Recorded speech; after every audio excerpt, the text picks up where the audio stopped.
एक बहुत सुंदर गांव था, प्रेमपुर। गांव इतना हरा भरा और शांत था कि लोग कहते थे, अगर स्वर्ग धरती पर कहीं है तो वही प्रेमपुर है। इस गांव में रहता था एक किसान हरिराम, उसकी पत्नी गौरी और 10 साल का बेटा मोहित। हरिराम मेहनती था और खेती करके अपने परिवार का पेट पालता था। एक सुबह हरिराम अरे गौरी, जल्दी से खाना बांध दो, खेत में देर हो रही है। आज तुम्हारी पसंद की सरसों की सब्जी बनाई है। वाह, आज तो मजा आ जाएगा। खाना लेकर हरिराम खेत की ओर निकल पड़ा। रास्ते में उसके दोस्त रघु और मोहन मिल गए। हरिराम, सुना है इस साल बहुत भयानक ठंड पड़ेगी। अरे ठंड तो हर साल पड़ती है, इतना डर क्यों? पिछले साल ठंड से 4 बूढ़े लोग मर गए थे, इस बार और भी ज्यादा होगी। हरिराम चुप हो गया। खेत में काम करते हुए हरिराम सोचने लगा,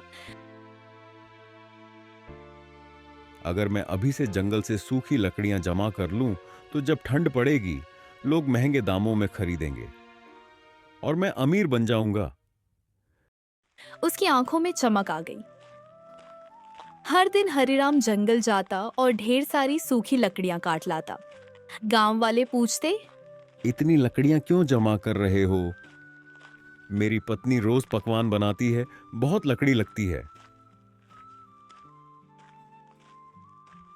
कुछ ही दिनों में उसका आंगन लकड़ियों से भर गया।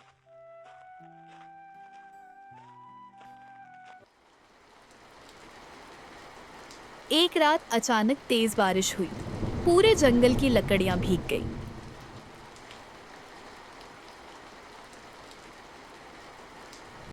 भगवान ने हमारी मदद कर दी। अब जंगल में कोई सूखी लकड़ी नहीं मिलेगी। हरिराम ने बोर्ड टांग दिया, सूखी लकड़ी 20 रुपये प्रति किलो। गांव वाले हैरान रह गए।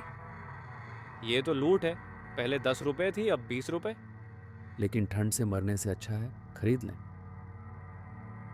सब मजबूरी में खरीदने लगे। हरिराम अमीर होने लगा और उसके दिल में दया खत्म होने लगी। एक दिन एक बूढ़ी औरत कांपती हुई आई। बेटा, मुझे बहुत ठंड लग रही है, थोड़ी लकड़ी दे दो, पैसे नहीं है। मेरी लकड़ी मुफ्त में नहीं मिलती, जाओ यहां से। भगवान तुम्हें सजा देगा बेटा। इतना लालच अच्छा नहीं, दाम कम कर दो, पुण्य भी मिलेगा। तुम बस चुप रहो, मुझे व्यापार सिखाने चली हो। अगले दिन हरिराम दूसरे गांव चला गया। घर पर गौरी और बेटा मोहित थे। मोहित कांप रहा था। पापा की लकड़ियों में आग जला लूं? और देखते ही देखते सारी लकड़ियां जल उठीं। पूरा घर आग में घिर गया।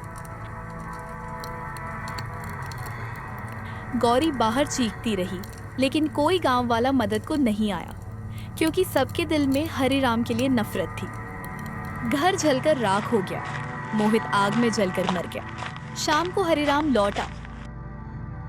तुम्हारे लालच ने हमारे बेटे को छीन लिया। हरिराम जमीन पर गिर पड़ा। मैंने दूसरों को जलाया, आज खुद जल गया।